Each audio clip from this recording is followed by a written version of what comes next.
ये अपनी वीडियो लेके आए हैं। नेहा कहती है कि मेरा अपने पति के व्यापार से कोई लेन देन नहीं है। एक मकान इन्होंने 45 लाख का खरीदा, जिसमें 23 लाख रुपए, सारी बात ये बताएंगे। वो तो आरटीएस कराई और उसके बाद इनको पेमेंट दी, और दी भी कहाँ, कोर्ट में, चैम्बर में दी। लेकिन उसका फुल एग्रीमेंट, इसके स्टाम्प तो असली हैं, इनके स्टाम्प नकली हैं। वो दिखा रहे थे कि ये हमारे स्टाम्प है, हमने फुल एग्रीमेंट किया, सरदार जी से लिया। तो जो इन्होंने मकान खरीदा है वो डुप्लीकेट हो गया। हमें तो हर जगह झूठा डाल रहे हैं वो। अब पूरी बात ये बताएगा भी कैसे लेन देन किया और कहाँ पे मकान है। आप पर भी आरोप लगे कि सर मेरी बात सुनो, मैं उसका भी स्पष्टीकरण देता हूँ। हमने इसने हमारी बिजली कटवा दी, इसने बिजली बोर्ड में लिख दिया मुझे लाइट की जरूरत नहीं है, मेरी बिजली काटी जाए। तो बिजली वालों का राइट था, उन्होंने बिजली काट दी। हमने कोर्ट में केस डाल दिया, बिजली बोर्ड के ऊपर, परवीन के ऊपर 2 केस कर दिए इकट्ठे, दोनों के ऊपर, थर्ड पार्टी एक्स पार्टी लेके। हमारी 3-4 तरीके लगी। फिर उन्होंने हिमामी गिल जज साहब ने ये केस में डिसमिस किया, हमें ऑर्डर दिया, और 3 दिन के अंदर हमारे नाम से दोबारा मीटर लगा। पहला केस हम जीते, पहला हमें स्टे मिला, क्योंकि इसने बोला कि मेरे खाते से सरदार जी को 20 लाख रुपए के हैं, ये साबित कर दे, मैं मकान की चाबी अभी दे देता हूँ। प्रीतमा ने मुझे 20 लाख ब्याज पे दिए थे। नहीं, वो कह रहे कि बिजली का बिल भी उनके नाम है और मेरे नाम आता है, मेरे नाम अभी मैं दिखा देता हूँ आपको, मैं ही भर रहा हूँ, मेरे नाम ही बिजली का बिल आता है। मैं मीटर नंबर देता हूँ, आप सर्च मार लो, परमिंदर सिंह ही लिखा आएगा उस पर नाम।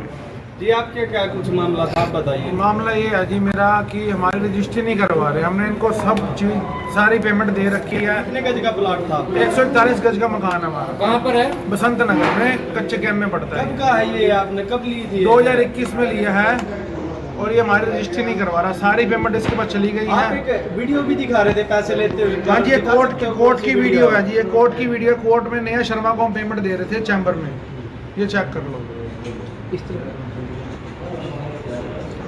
चेक कर लो, ये सारी पेमेंट 22 लाख रुपए था, कोर्ट में दिया था।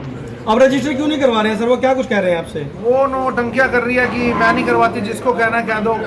मन में लालच आ गया, रेट बढ़ गया। और ये कहती है कि मैंने ब्याज पे पैसे लिए थे। हमारी इतनी इनका वर्ड था कि हम ना ब्याज पे पैसे लेते ना देते। अब इनसे पैसे लेने की जरूरत क्या पड़ गई उनको 22 लाख रुपए की? और ना ही क्योंकि आज वो उसका कीमत 1 करोड़ रुपए है मकान की। सिंह साहब एक सेकंड। हाँ जी भाई साहब। और ना ही हमारा कोई दूसरा मकान है, एक ही मकान है, ना ही मेरे फादर हैं। संपर्क में कैसे आए थे आप उसके? वो डीलर ने दिलवाया था, एक डीलर है, उसने दिलवाया था। तो डीलर से बातचीत की आपने? भी हमने पेमेंट दे दी। हाँ, डीलर भी बहुत बेचारा धक्के खा बैठा है इनके घर, उसको भी धमकियां देती है। कितने दिनों से परेशान हो आप? हम 4 साल से ही हैं, जब से मकान लिया, जब से ही नहीं करवा रही है रजिस्ट्री। आप कैसे सूद आई आपको 4 साल बाद? कैसे आप मीडिया के सामने आए हो? मीडिया में जब ये इसके ऊपर अपना ये सबके साथ धोखाधड़ी करी है, हमने भी अपना रखा कि हम भी जाएं एक बारी। कहीं ना कहीं पानीपत एसपी साहब से उम्मीद है आपको? हाँ जी, बिल्कुल उम्मीद है। डांडा साहब से भी उम्मीद है कि हमारा काम जल्द से जल्द हो जाए। आज आप कैबिनेट मंत्री महिपाल ढांडा से मिले, क्या आश्वासन दिया गया, क्या रहा? क्या कहा मंत्री जी ने? वो तो यही कह रहे हैं कि हो जाएगा, बस मैं करेंगे बात। बुलाया, कल की मीटिंग रखी गई है। क्या नाम है आपका? मेरा नाम डिंकल है। ठीक है सिंह साहब, आप बता दीजिए। आपको पहले भी ये बात बताई है। जी जी। 15-20 लेके 25 भी हो सकते हैं आदमी जो पीड़ित हैं। जी। मैं झूठा हूँ, 2 झूठे हैं, 10 झूठे हैं, कि 25 के 25 आदमी झूठे हो गए। किसी की फैक्ट्री है, किसी का मकान है, किसी की गाड़ी है, किसी का गोल्ड है। कम से कम कुछ तो भगवान से डरे आदमी, इतना क्यों? हाँ जी बोलिए। कितने लोग हैं ऐसे पीड़ित जो मतलब अभी देखो, अभी तो 15 आदमी हम मौजूद हैं, कुछ हमारे संपर्क में है, वो अपना जो कागज है लेके आएंगे। अब हम दोबारा प्रेस कॉन्फ्रेंस कराएंगे जिसमें सारे सबूत आपको दिखाएंगे और उसके बाद हम कार्रवाई कराएंगे। इतने सारे व्यक्ति जो हैं वो सिर्फ एक ही परिवार के साथ में कैसे ठगी का शिकार हो गए? ऐसा जी देखो, मेरा भी इसके टच में आते हैं तो ये खुद ही बोलता है व्यापार बनाने के लिए पैसे दो। ये पैसे देता भी है, हम लोग लेते भी हैं, हम ब्याज भी देते हैं। जब ब्याज 2% से 12% हो जाती ना तो भरी नहीं जाती। फिर क्या डिस्प्यूट शुरू हो जाता है, फिर क्लेश शुरू हो जाता है। फिर वो जो देखो जो पैसा देगा वो एज ए गारंटी मकान दुकान लिखवाएगा भी, और मजबूरी में हम लोग लिखे हुए देते हैं। वो जो लिखतम होती है उसी पे ये कार्रवाई करता है, वो अपने कब्जे में ले लेता है। ऐसा है सरदार जी, जैसे आप बता रहे हो ना, कल परसों उसने भी प्रेस कॉन्फ्रेंस की थी और उसने भी दावा किया था जैसे आप कर रहे हो आप ठीक, आप जैसे आप बोल रहे हो आप लोग ठीक हो, वो बोल रहे हैं वो ठीक है। वो ये भी कह रहा है यदि वो कहीं वो दोषी मिलता है जो उस पर दंड लगाएंगे उससे ज्यादा देने का वो हकदार मानता है अपने आप को। सर हम ये कह रहे हैं कि आप उनको सामने बिठवा दो, किसी जगह बिठवा दो, मंत्री की जगह बिठवा दो, हम कागज ले चले थे, कागज चेक करवा लो। अब ये वो कहता है कि सरदार जी ने लोन लिया हुआ था और मेरी रजिस्ट्री करवा दी। तहसीलदार को ये नहीं पता कि लोन पे मैं रजिस्ट्री कर दूंगा, और 6 महीने बाद मैंने लोन उतारा, रजिस्ट्री भी होगी। फिर वो चौहान साहब का नाम ले रहा था, और एक बात वो कहता है चौहान साहब डिफाल्टर आदमी है, उसी को पंचायती बना के मुझे 8.5 लाख दे रहा है, रजिस्ट्री बाकी किस चीज़ के दे रहा है, इतना दयालु कैसे हो गया वो। और उस जो कॉपी उसने दिखाई है संजीव की, उस कॉपी पे लिखा है कि सरदार जी से 20 लाख रुपए लेने हैं और मैंने देने हैं। मैं इकरार करता हूँ मैंने ब्याज पैसे लिए हैं, कॉपी पे लिखा हुआ है। आप कॉपी जो आपको ही दिखाई थी, कॉपी पे लिखा हुआ है, आप उसका स्क्रीनशॉट लेके पढ़ोगे ना। विवेक कुमार से लेने 20 लाख रुपए और 20 लाख लेने सरदार जी से, 40 लाख रुपए ये दे रहा है चौहान साहब को। चौहान साहब एक डिफाल्टर आदमी है, कब्जेदारी है, इतना दिल दयाल हो गया कि उसको 40 लाख भी दे दिया। अच्छा एक बात बताओ, आप कब से परेशान हुए? ये जो मामला है ऐसा मैंने इसकी ली थी, उसका गोदाम किराए पे लिया था, ये मेरे पास आया, बहुत भाईचारा डाला, फैमिली रिलेशन भी बनाए, तो ये बोला व्यापार बढ़ाओ मैं आपकी पूंजी लगाता हूँ। इस सिलसिले से हमारा सिलसिला शुरू हो गया। कब? ये बात है कोरोना से पहले की, यानी कि 19 या 20 की बात लगा लो। इसका भाई मेरा दोस्त था, इसके भाई ने मुझे बुलाया था। ठीक, आपका भी कुछ है भाई साहब? हाँ जी। की थी और उस फैक्ट्री में मैं अपना काम कर रहा था। इस बीच इसका मेरा मेलजोल अच्छा हो गया। इसी दौरान मेरा कुछ गोल्ड कंपनी में रखा हुआ था। जैसे ही इसको पता लगा कि मेरा गोल्ड वहाँ रखा हुआ है, इसने मुझे कहा प्रधान जी अपना गोल्ड मेरे पास रख दो 10 पैसे कम ब्याज पे। तो इसने मेरे खाते में 11 लाख रुपए डाले और मैं आगे वहाँ से छुड़वा के गोल्ड इसको ला के दे दिया। अब ये मांगता हूँ तो मेरा गोल्ड देने से मना कर रहा है और 10% का मेरे से ब्याज मांगता है। क्यों मना कर रहे हो? मन में इसके लालच आ गया। कैसा लालच? अब गोल्ड का रेट बढ़ गया, मेरा गोल्ड दे नहीं रहा है।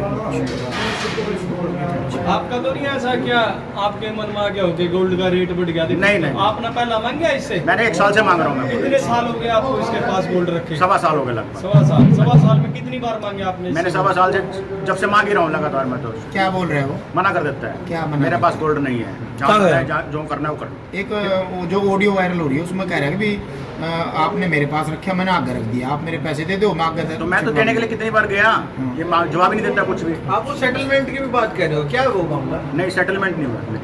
भाई उसको ये स्टार्टिंग में बात हुई थी कि मेरा गोल्ड बेच दो और अपने पैसे ले लो। ये कहता मैं क्यों बेचूं गोल्ड अपना, या आप ही बेचो, आपने आप ही ना, ये देता ना पैसे वो करता है। क्या नाम है आपका? संजीव कुमार। ठीक है जी माता जी आप इसी तरह से धोखाधड़ी किया। मेरे बेटे को पहले पार्टनरशिप के नाम पे लालच दिया, वो बोला कि भाई पार्टनरशिप करेंगे तो गारंटी के लिए हम पैसे लगाएंगे इतना, तो गारंटी के लिए हमको तो कुछ चाहिए। तो मेरे बेटे से 3 चेक ले लिया साइन करवा के, ब्लैंक चेक है। और उसके बाद वो पार्टनरशिप का वो बनवाया, बिल भी बनवाया, वो उसमें भी गलत सलत बात लिखवाया है।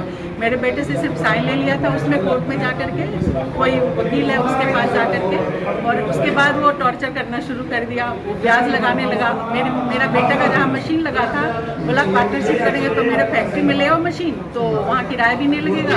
जब मेरा बेटा वहाँ लेके गया मशीन, तो फिर वो ब्याज और सब कुछ लगाना शुरू कर दिया। जब मेरा बेटा इससे मना किया तो वो 3 चेक का धमकी देने लगा कि अब तो लगा देंगे। तो हम लोग तो गए थे, पुलिस में गए थे, एसपी साहब के पास गए थे, लेकिन इतनी हमारी सुनवाई नहीं हुई। इसमें मेरा बेटा अकेला ही था। अभी तो सब मिले तो हम हिम्मत कर लिए। बेटा कहाँ है आंटी आपका? वो हमेशा धमकी देता था, तो हम यहाँ से उसको भगा दिए। वो हमेशा धमकी देता है मरवा देंगे मरवा देंगे। मेरा तो एक ही बेटा है, कुछ हो जाएगा तो कौन देखेगा। कहाँ पे रहते हो आप? हमारा तो पहले अपना मकान था राजीव कॉलोनी में, और ये देशराज कॉलोनी में रहता है परवीन शर्मा, तो हमेशा धमकी देता था। हम वहाँ से इसके कारण हम लोग मकान भी बिक गया हमारा। अब कहाँ चले सारे गए? पैसे हमारे खत्म हो गए इसके पीछे। अब तो हम किराए पे रहते हैं, उधर भूटानी रोड साइड में हम किराए पे रहते हैं। संपर्क में कैसे आया आपका बेटा? परवीन शर्मा के संपर्क में? जब ये लॉकडाउन हुआ था ना, उसमें मेरे बेटे का बहुत लॉस हो गया था, तो उसको पैसे की जरूरत थी, तो किसी के जरिए कोई मिलवाया इससे, तो ये 4 लाख रुपए दिया। ये तो दिया तो बैंक में दिया, लेकिन उसके बाद जो लिया वो कच्चे में ही लिया, बोला कैश हमको कैश ही लेना है, बैंक से नहीं, हमको जरूरत पड़ता है बिजनेस में, हमको कैश ही दिया करो। ये वापस कैश ही लिया है हमारे बेटे से। अब ये इतने सारे लोग आए हुए हैं, सभी अपनी अपनी बातें रख रही हैं, लेकिन आपका बेटा नहीं आया, तो अब आपके बेटे को भी कहीं ना कहीं हिम्मत मिलेगी, वो आएगा मीडिया के सामने? बिल्कुल आएगा। अभी सभी अगर विश्वास दिलाएंगे कि हमारे बेटे को कुछ नहीं होगा। वैसे तो कल हम परसों गए थे वहाँ कोर्ट में, तो वहाँ भी गजेंद्र सिंह पूजा जी वो विश्वास दिलाए, आप बेटा को बुलाइए, हम बैठे हैं आपके लिए। कितने दिन हम से जरूर बुलाएंगे। गया बेटा? गया तो काफी दिनों से, बीच बीच में बुलाते हैं उसको और घर में छुपा के रखते हैं, कहीं निकलने नहीं देते हैं, फिर वापस भेज देते हैं। बच्चे लगभग कितना समय हो गया? साल, 2 साल, महीना, 6 महीने? हाँ, साल 1.5 साल से रह रहा है बाहर। पहले कोई कंप्लेंट नहीं करी थाने में? जी किए थे, आज 3 साल हो गए किए हुए, 2022 में किए थे इसके खिलाफ। कब तक छुपा के रखोगे आप अपने लड़के को? जी अपने लड़के को कब तक छुपा के रखोगे? कानून व्यवस्था पे भरोसा कानून नहीं भी है? है, आप कानून तो उनसे है, अपनी लेकिन गुहार लगा अगर सकते वो हो। मेरे बेटे को कुछ कर दे, कानून तो बाद में आती है ना, फिर क्या करेंगे हम? कानून हर टाइम मेरे बेटे के पीछे तो नहीं रहेगा। कानून तो हिम्मत दे देती है, विश्वास दिलाएगी कि नहीं हम हैं बैठे। आंटी, पर आपका- मेरे बेटे के पीछे तो घूमेगा नहीं ना कानून। आंटी, आपका नाम और आपके बेटे का क्या नाम है? मेरा नाम अंजलि गुप्ता है, बेटा मेरा विवेक गुप्ता। ठीक है। मैंने इससे एक मकान लिया था 5.5 लाख रुपए, जिसका मैंने बयाना दिया था, और रजिस्ट्री के टाइम पे इसने रजिस्ट्री कराने से मना कर दिया था, और ये कहता है कि रजिस्ट्री वाले दिन ये मैं भाग गया था। अगर मैं रजिस्ट्री वाले दिन भाग गया था तो मैंने ये 1,13,500 रुपये के स्टाम्प भी लिए थे। इसके नाम के डीडी नेहा शर्मा के नाम के एक्सिस बैंक से मैंने लोन पास करवा के 10 लाख के डीडी इसके नाम के बनवा रखे थे। 4.5 लाख रुपए मेरे पास नकद भी थे, और मैंने उस दिन की हाजिरी भी लगवाई हुई थी। और एक रजिस्ट्री से एक दिन पहले शाम को मैं इनके घर भी गया था, नेहा शर्मा के घर गया था, परवीन शर्मा भी वहीं बैठे थे। मैंने इनको कहा भाई सुबह का रजिस्ट्री, सुबह आ जाना। ये कहता पूरी पेमेंट मेरे घर करके जाओ तब आऊँगा, मैं नहीं तो नहीं आऊँगा। अब मुझे ये पता था फरवरी आदमी, अगर मैंने पूरी पेमेंट इसको शाम को यहीं कर दी तो ये पैसे लेके भाग जाएगा, मेरे कल आएगा नहीं। और इसने वही किया।